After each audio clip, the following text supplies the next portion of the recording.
Hello friends मैं रशिदुल हक प्रस्तुतिर परा और आज লৈ আহিছো আপোনালোকৰ বাবে এটা গুৰুত্বপূৰ্ণ টপিক আৰু এটো হৈছে অৰ্গেনাইজিং টিচিং আমি টিচিং কেনেকৈ অৰ্গেনাইজ কৰো যেতিয়া আমি teaching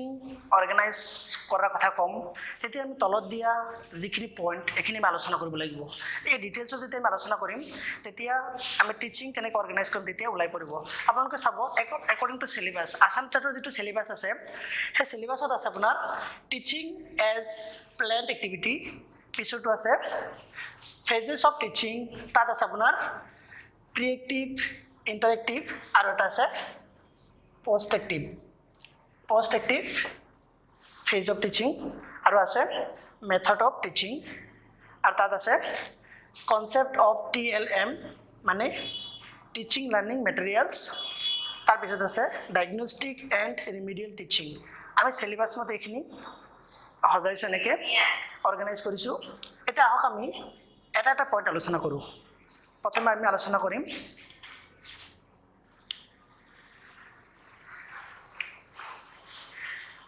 teaching as plan activity আপোনালোকে জানে যে এটা ক্লাছৰুম সুচাৰুৰূপে চলাই নিবলৈ বা ফলপ্ৰসূ শিক্ষাদান কৰিবলৈ আমাৰ কি লাগিব পূৰ্ব পৰিকল্পনা লাগিব পূৰ্ব পৰিকল্পনা অবিহনে আমি এটা ক্লাছ কেতিয়া সুচাৰুৰূপে চলাই নিব নোৱাৰো সেই তাৰ কাৰণে teaching as a plan activity শিক্ষাদান সদায় কি হয় এটা পূৰ্ব পৰিকল্পিত হয় আমি যেতিয়া পিছৰ দ্বিতীয়টো পইণ্ট আলোচনা কৰিম ফেজেস অফ টিচিং তেতিয়া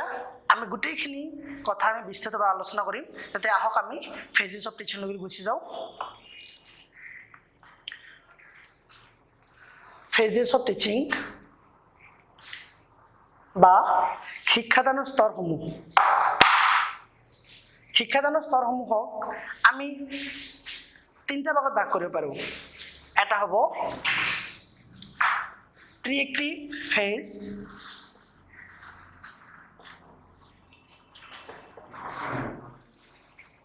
বি2 হ'ব ইন্টাৰেক্টিভ ফেজ আৰু সি2 হ'ব পোষ্ট এক্টিভ ফেজ যেতিয়া আমি শিক্ষাদানৰ স্তৰসমূহ বিস্তৃতভাৱে আলোচনা কৰিম তাৰ আগতে আমি জানি লওঁ যে শিক্ষাদান আৰু শিক্ষা গ্ৰহণ মানে কি that means teaching what is teaching learning বা টিচিং ইন প্ৰসেস ঠিক আছে আমি জানি লওঁ এটা সেন্টেন্সতে আমি গম পাম টিচিংটো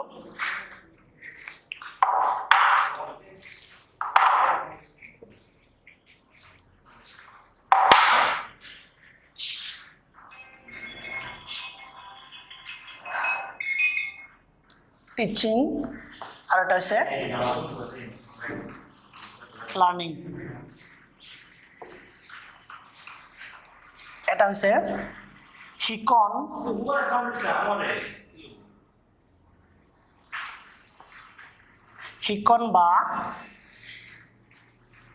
বা শিক্ষাদান আনটো হ'ব শিক্ষণ বা শিক্ষা গ্ৰহণ আমি এটা সেন্টেন্সত আলোচনা কৰো যে টিচিং মানে কি আৰু লাৰ্নিং মানে কি টিচিং মানে হৈছে teaching is an interaction process আৰু লাৰ্নিং হৈছে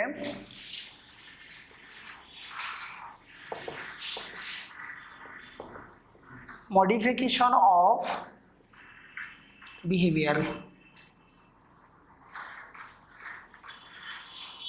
সাধাৰণতে আমাৰ কি হয়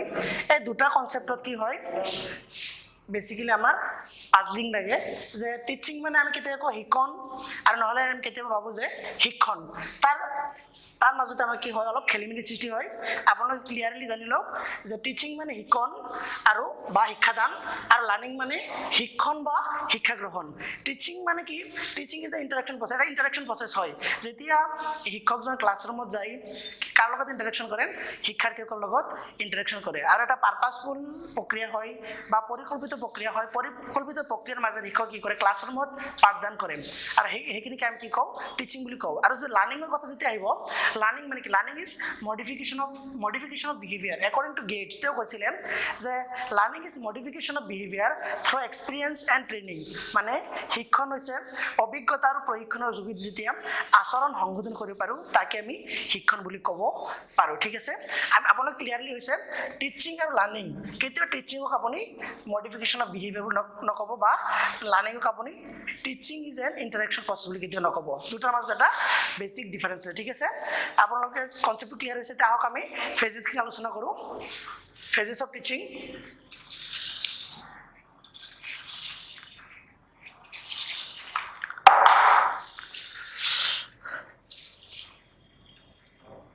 phases of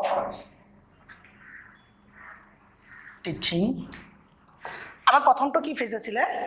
প্ৰথমটো ফেজ আছিলে প্ৰিএক্টিভ ফেজ অফ টিচিং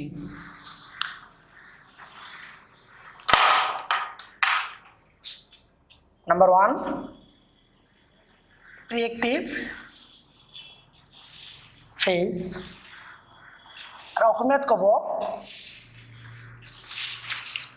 পূৰ্ব কাৰ্যকৰী স্তৰ পূৰ্ব কাৰ্যকৰী স্তৰ আৰু দ্বিতীয়টো আছিলে ইণ্টাৰেক্টিভ ফেজ সেইটো হ'ব পাৰস্পৰিক স্তৰ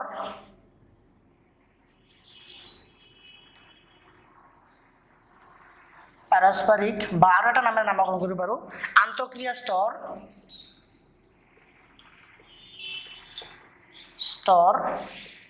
আৰু তৃতীয়টো হৈছে পোষ্ট এক্টিভ ফেজ একেবাৰে পৰৱৰ্তী স্তৰ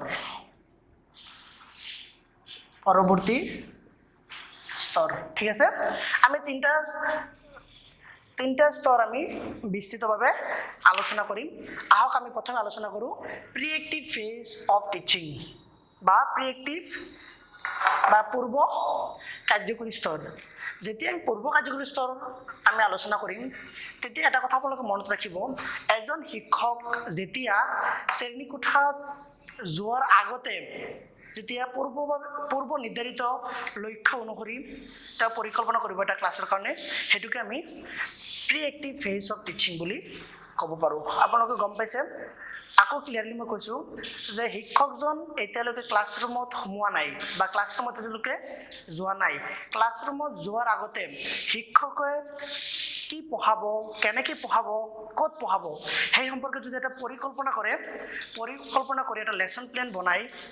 আৰু সেইখিনিকে আমি প্ৰিএক্টিভ ফেজ বুলি ক'ব পাৰোঁ ঠিক আছে তেতিয়া চাওক আমি কিছুমান পইণ্ট যদি আলোচনা কৰোঁ প্ৰিএক্টিভ ফেজৰ তেতিয়াহ'লে আপোনালোকে তাৰ ধাৰণাটো ভালকৈ বুজি পাব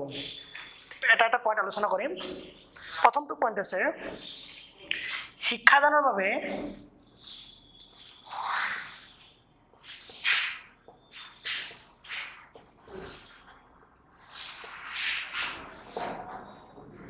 প্ৰয়োজনীয় পৰিকল্পনা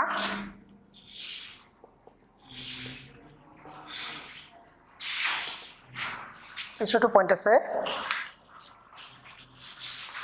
ফলপ্ৰসূ শিক্ষাদানৰ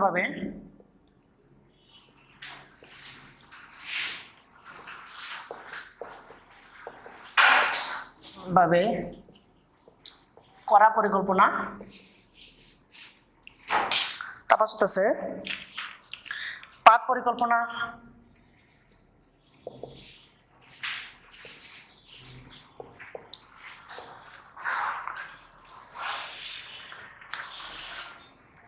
শ্ৰেণীকোঠাৰ বৈহিক অৱস্থা পৰিকল্পনা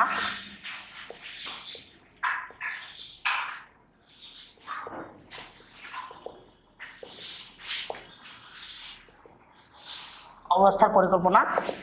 লিখি ল'ব আপোনালোকে পিছতো হ'ব শিক্ষাদান পদ্ধতি সম্পৰ্কে পৰিকল্পনা শিক্ষাদান পদ্ধতি সম্পৰ্কে পৰিকল্পনা এতিয়া চাব আমি যদি আলোচনা কৰিম এইখিনি পইণ্ট প্ৰিএক্টিভ ফেজত প্ৰথম কৈছে যে শিক্ষাদানৰ বাবে প্ৰয়োজনীয় পৰিকল্পনা আমি শিক্ষাদান কেনেকৈ কৰিম ক'ত কৰিম ক্লাছৰুমটো কেনেকৈ চলাই নিম 45 মিনিট সময় বা 40 মিনিট সময় তাৰ কাৰণে কি কৰিলোঁ আমি সকলো ধৰণৰ এটা পৰিকল্পনা কৰিলোঁ প্ৰথমটো পইণ্ট দ্বিতীয়টো পইণ্ট আছে ফলপ্ৰসূ শিক্ষাদানৰ বাবে পৰিকল্পনা শিক্ষাদানটো কেনেকৈ ইফেক্টিভ হ'ব বা কেনেকৈ ফলপ্ৰসূ হ'ব যে ছাত্ৰ ছাত্ৰীয়ে কেনেকৈ বুজি পাব বিষয়বস্তুৰ জ্ঞান আৰু সেই সম্পৰ্কে কি কৰা আমি পূৰ্ব নিৰ্ধাৰিতভাৱে পৰিকল্পনা কৰিব লাগিব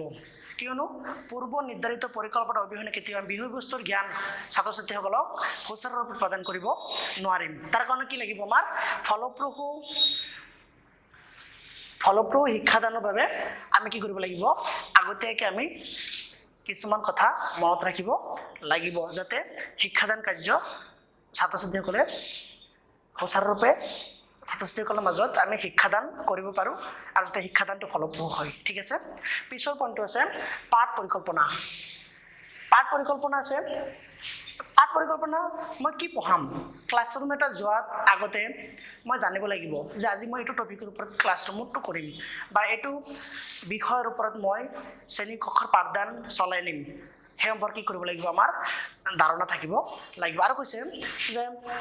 শ্ৰেণীকোঠাৰ বহিক অৱস্থাৰ পৰিকল্পনা আমাৰ ফিজিকেল কণ্ডিশ্যনটো ক্লাছৰুমৰ কেনেকুৱা মানে সাইলেন্ট প্লেছত আছে নে ছাত্ৰ ছাত্ৰীসকলে কিছুমান অসুবিধা পাইছে সেইখিনি কি কৰিব লাগিব আমি আগতীয়াকৈ জানিব লাগিব যদি ক্লাছৰুম এটা বা শ্ৰেণীকক্ষৰ বহিক অৱস্থা যদি ঠিক নহয় কেতিয়াও আমি ফলপ্ৰসূ শিক্ষাদান কৰিব নোৱাৰিম ঠিক আছে পিছৰ পইণ্টটো আছে যে শিক্ষাদান পদ্ধতিৰ সম্পৰ্কে পৰিকল্পনা চাব মই ক্লাছৰুমত গৈ কি পদ্ধতি মেথড কৰিম লেকচাৰ মেথড ইউজ কৰিম নে বিভিন্ন শিক্ষণ সঁজুলি ইউজ কৰিম নে ব্লেকবোৰ্ড মেথড ইউজ কৰিম নে অন্যান্য কিবা নতুন শৈক্ষিক কৌশল আমি প্ৰয়োগ কৰিম সেই সম্পৰ্কে কি কৰিব লাগিব এটা বিস্তৃত ধাৰণা আমি আগতীয়াকৈ মনত ৰাখিব লাগিব কিয়নো উপযুক্ত পৰিকল্পনা হোৱালৈকে কোনো এটা শিক্ষাদান মেথড বা কোনো এটা পদ্ধতি আমি কেতিয়াও ক্লাছৰুমত আগুৱাই নিব নোৱাৰিম ঠিক আছে এইখিনি আছিলে শিক্ষাদান পদ্ধতি আৰু দুটামান পইণ্ট আছে সেইখিনি মই লিখি দিছোঁ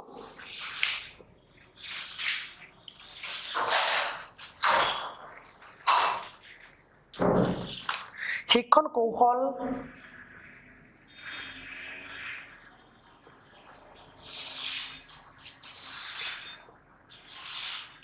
সম্পৰ্কে জ্ঞান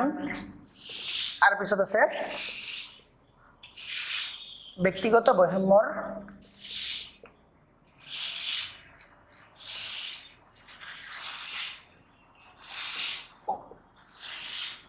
ওপৰত জ্ঞান আৰু দুটা পইণ্ট আছে প্ৰিএক্টিভ ফেজৰ এটা হৈছে শিক্ষণ কৌশল আমাৰ শিক্ষক এজনৰ বাবে শিক্ষাদানৰ বিভিন্ন ধৰণৰ পদ্ধতি আছে কোনটো পদ্ধতি প্ৰয়োগ কৰিলে ছাত্ৰ ছাত্ৰীয়ে বেছি বুজি পাব বা ভালদৰে কিবা এটা বিষয়বস্তুৰ জ্ঞান আহৰণ কৰিব পাৰিব সেই সম্পৰ্কে কেনেকুৱা কৌশল প্ৰয়োগ কৰি শিক্ষকে শিক্ষাদান কৰিব সেই সম্পৰ্কে কি কৰিব লাগিব শিক্ষকজনৰ ধাৰণা থাকিব লাগিব একেবাৰে শেষৰ পইণ্ট আছে ব্যক্তিগত বৈষম্যৰ ওপৰত জ্ঞান এজন শিক্ষকে সদায় জানিব লাগিব যে দুজন শিক্ষাৰ্থী কেতিয়াও একে নহয় তেনে ক্ষেত্ৰত শিক্ষকজনে ব্যক্তি পাৰ্থক্যৰ ওপৰত ভিত্তি কৰি এটা লেচন প্ৰস্তুত কৰিব লাগিব কিয়নো এটা ক্লাছত সাধাৰণ বুদ্ধিৰ শিক্ষাৰ্থী থাকে প্ৰতিভাশীল শিক্ষাৰ্থী থাকে বা ধীৰ গতিৰে পঢ়া লিখাত স্লো লাৰ্ণাৰ বুলি কোৱা যাওক আমি তেনেকুৱা শিক্ষাৰ্থী থাকে তেনে ক্ষেত্ৰত এজন শিক্ষকে পাঠ পৰিকল্পনা কৰোঁতে ব্যক্তি বৈষম্যৰ ওপৰত ভিত্তি কৰি এটা পাঠ পৰিকল্পনা কৰা উচিত ঠিক আছে এইখিনি আছিলে প্ৰিএক্টিভ ফেজ অফ টিচিং বা পূৰ্ব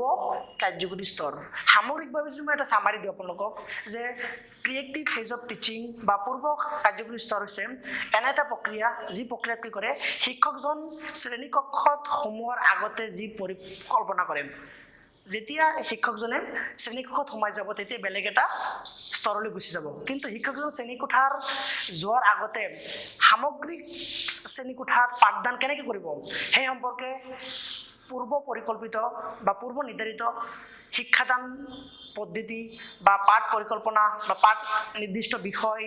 কেনেকৈ উপস্থাপন কৰিব সেই সম্পৰ্কে কি কৰিব লাগিব যিটো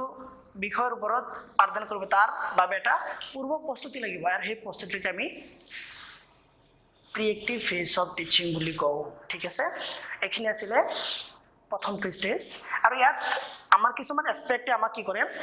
প্ৰভাৱিত কৰে আৰু তাৰ অধীনত কিছুমান স্তৰ আছে প্ৰিএক্টিভ ফেজত সেই স্তৰকেইটা আপোনালোকক মই কৈ দিলে হয়তো এই কনচেপ্টটো অলপ ভালকৈ আপোনালোকে বুজি পাব ঠিক আছে মই স্তৰকেইটা কৈছোঁ প্ৰিএক্টিভ ফেজৰ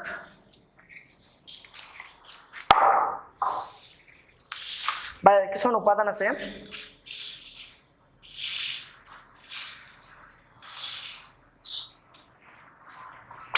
aspect of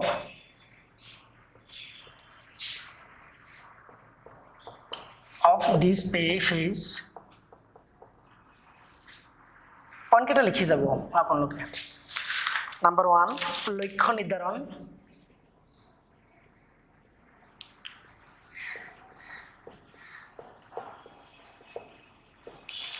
বি হ'ব অধ্যয়নৰ বিষয়বস্তু স্থিৰকৰণ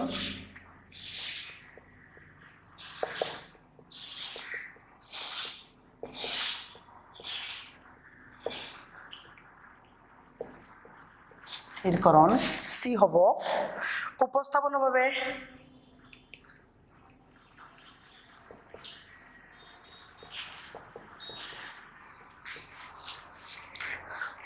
বিষয়সূচী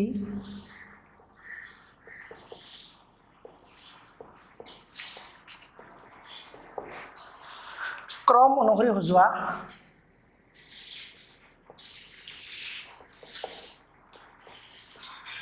পিছত পইণ্টকেইটা মই পিছত লিখিম এতিয়া প্ৰথমটো চাব তাৰ অধীনত কিছুমান উপাদান আছে এইটো স্তৰত প্ৰথমটো আছে লক্ষ্য নিৰ্ধাৰণ এটা কথা আমি জানো যে লক্ষ্যবিহীন কাম কি হয় যেনেকৈ বতাহবিহীন নাৱৰ দৰে লক্ষ্য অবিহনে আমি কোনো কামত কেতিয়াও কি কৰিব নোৱাৰোঁ কৃতজ্ঞতা স্থিৰ মানে সফলতা বা কৃতজ্ঞতা লাভ কৰিব নোৱাৰোঁ আমি এটা শ্ৰেণীকক্ষৰ পাঠদান কৰিবলৈ যোৱাৰ আগতে আমাৰ লক্ষ্যটো স্থিৰ হ'ব লাগিব সুপৰিকল্পিত অভিযানে আমি কি কৰিব নোৱাৰোঁ শ্ৰেণীকোঠা পাঠদান কেতিয়াও কৰিব নোৱাৰোঁ প্ৰথমটো পইণ্ট দ্বিতীয়টো হৈছে অধ্যয়নৰ বিষয়বস্তু লক্ষ্য স্থিৰ কৰিলোঁ শ্ৰেণীকক্ষত যাম ক্লাছ কৰিম কি পঢ়াম তাৰ কাৰণে কি কৰিব লাগিব মই এটা নিৰ্দিষ্ট পাঠ বাছি ল'ব লাগিব বা নিৰ্দিষ্ট বিষয় বাছি ল'ব লাগিব যিটো বিষয় শিক্ষাৰ্থীক আমি শিক্ষাদান কৰিম তাৰপাছত আছে উপস্থাপনৰ বাবে বিষয়সূচী ক্ৰম অনুযায়ী সজোৱা আমি পাঠ পৰিকল্পনা কৰিলোঁ কেনেকৈ উপস্থাপন কৰিম শ্ৰেণীৰ বিষয় এটা কেনেকৈ উপস্থাপন কৰিম তাৰ কাৰণে কি লাগিব আমাৰ পূৰ্ব পৰিকল্পনা লাগিব এটা ক্ৰম অনুযায়ী আমি কি কৰিব লাগিব বিষয়বস্তু উপস্থাপন কৰিব লাগিব যাতে এনেকৈ আমি বিষয়বস্তু উপস্থাপন কৰিম যাতে শিক্ষাৰ্থীয়ে কি পায় সোনকালে বুজি পায় কোনো এটা বিষয়ৰ জ্ঞান সোনকালে আহৰণ কৰিব পাৰে আৰু পিছৰ কেইটামান আছে দুটামান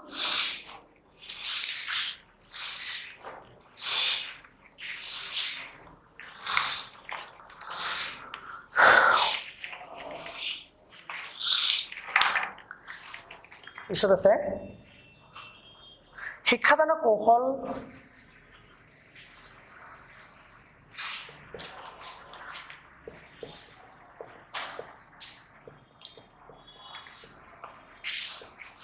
সম্পৰ্কে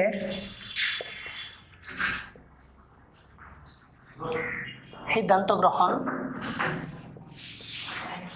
পিছত আছে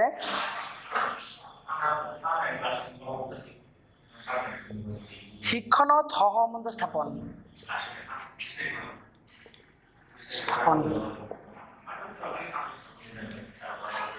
শিক্ষাদানৰ কৌশল সম্পৰ্কে সিদ্ধান্ত গ্ৰহণ এটা কথা মনত ৰাখিব শিক্ষকজন যেতিয়া ক্লাছৰুমত যাব তাত গৈ কেতিয়াও সিদ্ধান্ত নলয় যে কেনেকুৱা কৌশল প্ৰয়োগ কৰি ক্লাছৰুমটো চলাই নিব শিক্ষকজনে পূৰ্ব প্ৰিএক্টিভ ফেজত বা পূৰ্ব কাৰ্যসূচী স্তৰতে কি জানিব লাগিব যে আমি কোনটো মেথড বা কেনেকুৱা কৌশল কেনেকুৱা টেকনিক ইউজ কৰি আমি ক্লাছৰুমত পাঠদান কৰিম সেই সম্পৰ্কে কি কৰিব লাগিব শিক্ষকজনে জানিব লাগিব তাৰপাছত আছে শিক্ষণত সহসম্বন্ধ স্থাপন কৰিলেশ্যন শিক্ষণত এনেকুৱা নহ'ব যে শিক্ষকে শিক্ষাদান কৰি আছে শিক্ষাৰ্থীয়ে বুজি পোৱা নাই এনেকুৱা নহ'ব শিক্ষকে কি কৰিব লাগিব শিক্ষাদান কৰাৰ লগতে যাতে ছাত্ৰ ছাত্ৰীয়ে বুজি পায় তাৰ বাবে কি কৰিব লাগিব পূৰ্ব পৰিকল্পিতভাৱে নিজকে প্ৰস্তুত কৰিব লাগিব ঠিক আছে এইখিনি আছিলে প্ৰিএক্টিভ ফেজ অফ টিচিং এতিয়া আমি দ্বিতীয়টো ফেজলৈ যাম দ্বিতীয়টো ফেজ আছে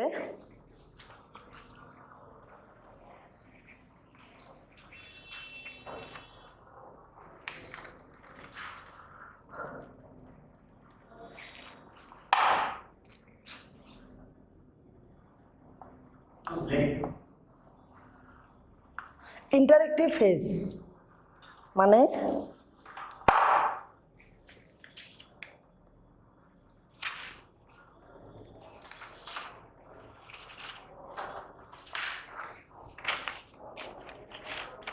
পাৰস্পৰিক স্তৰ বা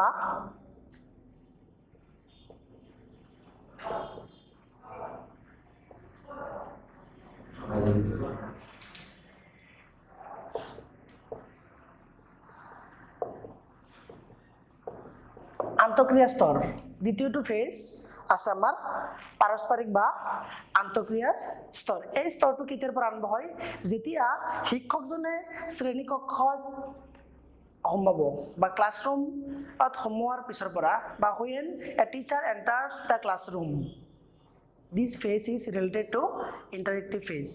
বুজি পাইছে যেতিয়া শিক্ষকজন ক্লাছৰুমত সোমাব সেই মুহূৰ্তৰ পৰা কি হ'ব ইন্টাৰেক্টিভ ফেজ বা পাৰস্পৰিক স্তৰ আৰম্ভ হ'ব ইয়াত কিছুমান পইণ্ট আমি আলোচনা কৰিলে হয়তো এই ইন্টাৰেক্টিভ ফেজ সম্পৰ্কে আপোনালোকৰ ধাৰণাটো বিস্তৃতভাৱে জানিব পাৰিব তাত আছে প্ৰথমটো আছে শ্ৰেণীকোঠাত সোমোৱাৰ সময়ৰ পৰা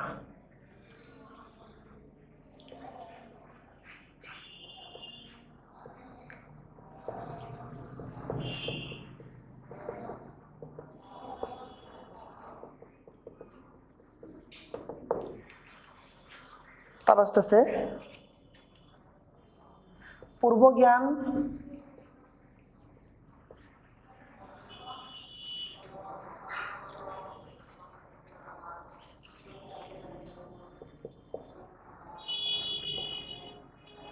পূৰ্বজ্ঞানৰ পৰীক্ষা পিছত আছে বিষয়বস্তু উপস্থাপন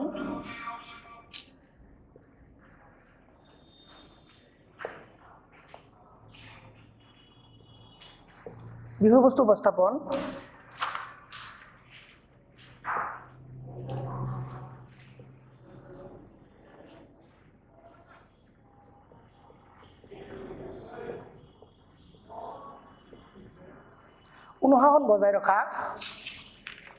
অনুশাসন বজাই ৰখা এইকেইটা চাৰিটা লিখিছোঁ মই আৰু দুটামান লিখিম প্ৰথমটো পইণ্ট হৈছে যে শ্ৰেণীকোঠাত সোমোৱাৰ সময়ৰ পৰা মই কৈছিলোঁ আপোনালোকক যেতিয়া শিক্ষকজনে সম্পূৰ্ণভাৱে প্ৰস্তুতি হৈছে এটা পাঠদানৰ কাৰণে যেতিয়া ক্লাছৰুমত সোমাই যাব সেই সময়ৰ পৰাই ইণ্টাৰেক্টিভ আৰম্ভ হ'ব ইণ্টাৰেক্টিভ ফেজ অফ টিচিং বা ইণ্টাৰেক্টিভ স্তৰত কি হ'ব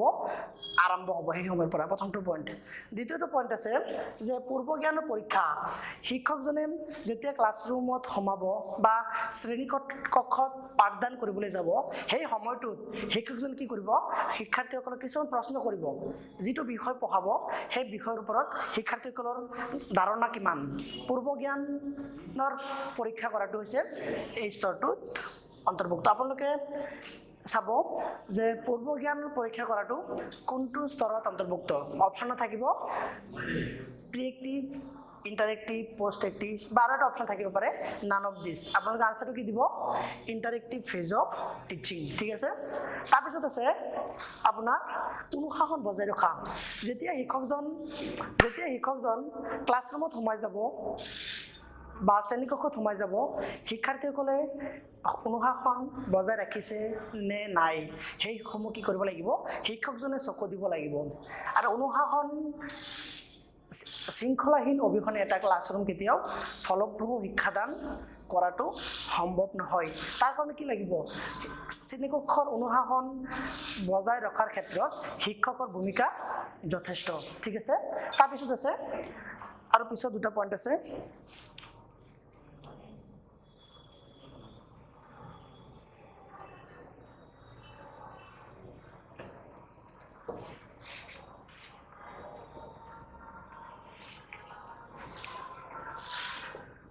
বিষয়বস্তুৰ উপস্থাপন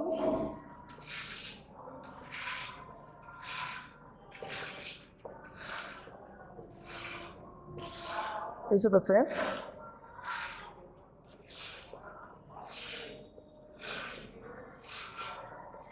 শিক্ষাৰ্থীৰ মনোযোগ আকৰ্ষণ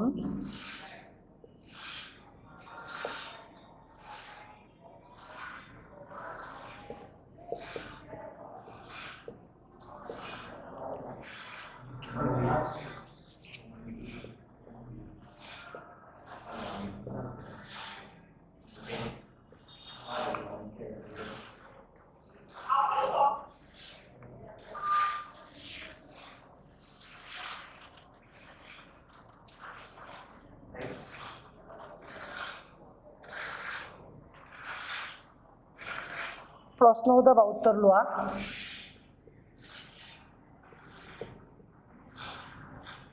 ঠিক আছে এইখিনি আলোচনা কৰিম যে বিষয়বস্তুৰ উপস্থাপন ঠিক আছে এতিয়া যেতিয়া এটা ক্লাছৰুম ছাত্ৰ-ছাত্ৰীসকলে নীৰৱতা অৱলম্বন কৰিব যেতিয়া ক্লাছৰুমৰ অনুশাসনটো ভাল সেইটো সময়ত কি কৰিব পিছত পৰ্যায়ত শিক্ষকজন কি কৰিব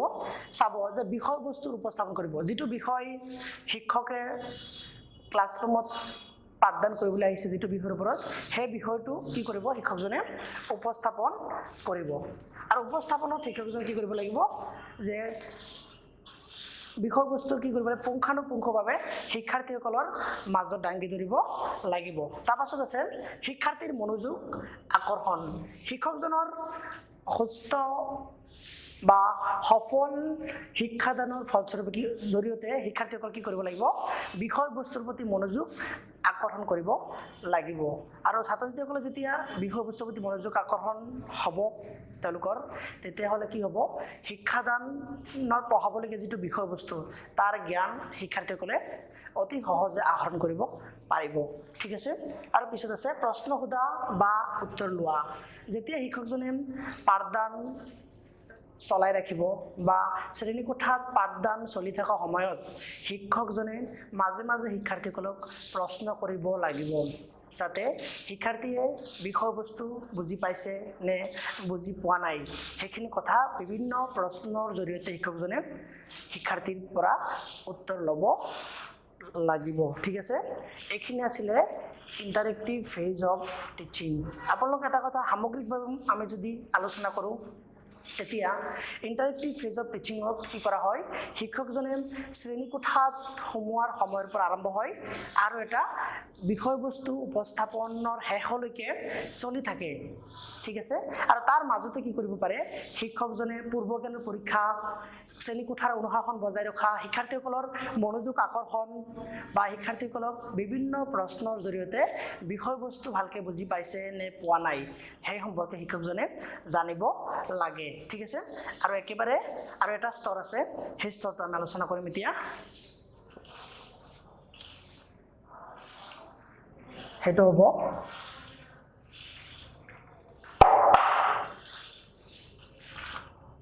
3 নম্বৰ স্তৰ post active phase of teaching post active phase of teaching বা অসমীয়াত আমি যদি লিখো তেতিয়াহ'লে পৰৱৰ্তী ক্ৰিয়াশীল স্তৰ পৰৱৰ্তী ক্ৰিয়াশীল স্তৰ ঠিক আছে এতিয়া চাব এই স্তৰটোত কি হয় আকৌ এই স্তৰটোত প্ৰথমটো পইণ্ট হ'ব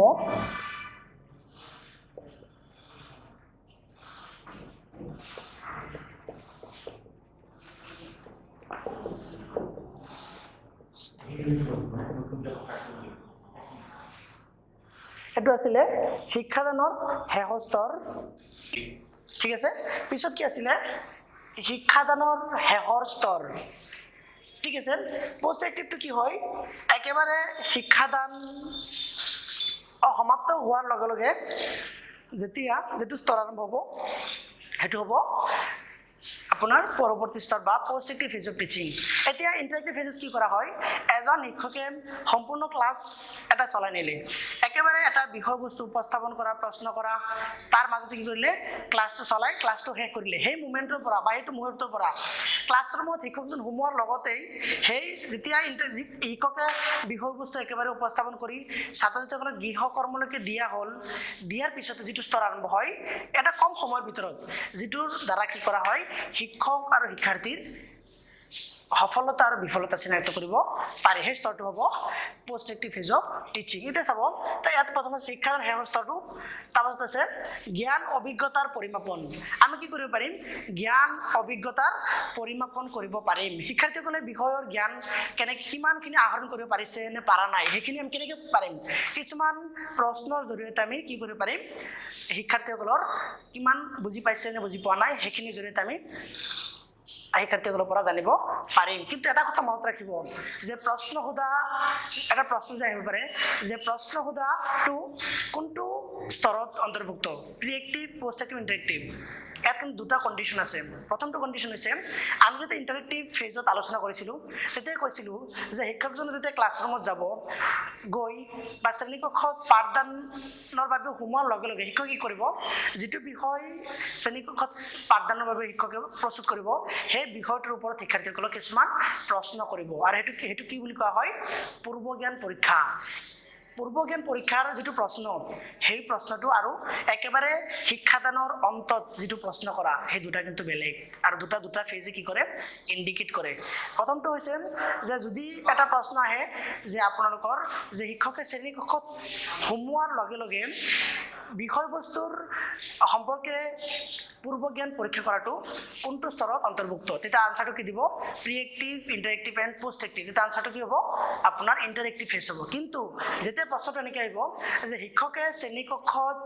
পাঠদান সমাপ্ত হোৱাৰ পিছত যদি শিক্ষাৰ্থীসকল কিবা এটা প্ৰশ্ন কৰে, আৰু সেইটো হ'ব postactive phase of teaching. Confuse, clear হৈছে আপোনালোকৰ, ঠিক আছে। আৰু পিছত আছে শিক্ষাৰ্থীসকলৰ সফলতা আৰু বিফলতা চিনাক্ত কৰিব পাৰি। শিক্ষাদানৰ অন্ততে কি কৰিব পাৰে, শিক্ষাৰ্থীসকলে বিষয়বস্তু বুজি পাইছে নে বুজি পোৱা নাই সেই সম্পৰ্কে শিক্ষকসকলে কি কৰিব পাৰে, চিনাক্ত কৰিব পাৰে, ঠিক আছে। আৰু দুটা পইণ্ট আছে, সেই দুটা পইণ্ট হ'ব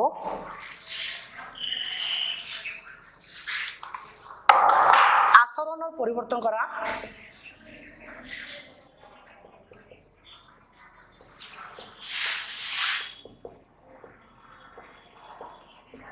পিছতো পইণ্ট হ'ব আশানুৰূপ পৰিৱৰ্তন নহ'লে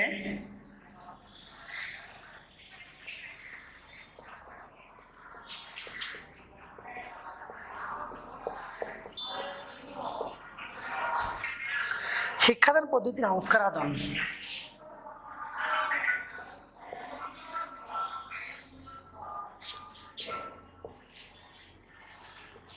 সংস্কাৰ সাধন। ইয়াত আছে আচৰণৰ পৰিৱৰ্তন কৰা। যেতিয়া এটা ক্লাছ সম্পূৰ্ণভাৱে সমাপ্ত হ'ব, যেতিয়া শিক্ষকজনে শিক্ষাদান কৰিব, হয়তো শিক্ষকজনৰ প্ৰদান কৰা জ্ঞানে শিক্ষাৰ্থীসকলৰ আচৰণ পৰিৱৰ্তন হ'ব পাৰে। কিন্তু যদি আশানুৰূপ ধৰণে আচৰণ পৰিৱৰ্তন নহয়, তেতিয়া কি কৰিব লাগিব, আমি যে শিক্ষাদান পদ্ধতিৰ সংস্কাৰ কৰিব লাগিব, বা শিক্ষাদান পদ্ধতিৰ এটা পদ্ধতি সলনি কি কৰিব লাগিব, এনেকুৱা কিছুমান পদ্ধতিৰে আমি শিক্ষাদান কৰিব লাগিব যাতে শিক্ষাৰ্থীসকলে বিষয়বস্তুৰ জ্ঞান ল'ব পাৰে। গম পাইছেনে? এইখিনি আছিলে আপোনাৰ পষ্ট্ৰাকটিভ ফেজ অফ টিচিং, ঠিক আছে। এতিয়া আপোনালোকৰ একেবাৰে শেষত, এতিয়া যে আমি একেবাৰে এটা শেষত যদি আমি একেবাৰে কওঁ যে তিনিটা ফেজ যিটো আছে, তিনিটা স্তৰ আছে শিক্ষাদানৰ, তিনিটা স্তৰ, এই স্তৰটোত প্ৰিএক্টিভ, ইণ্টাৰেক্টিভ আৰু পষ্ট্ৰাকটিভ, এই তিনিটা স্তৰক আমি যদি বিস্তৃতভাৱে আলোচনা কৰিছোঁ, তাৰ পৰা যিকোনো প্ৰশ্ন আহে সেইখিনি আপোনালোকে আনচাৰ দিব পাৰিব। আশা কৰিছোঁ সবেই বুজি পাইছে। ধন্যবাদ।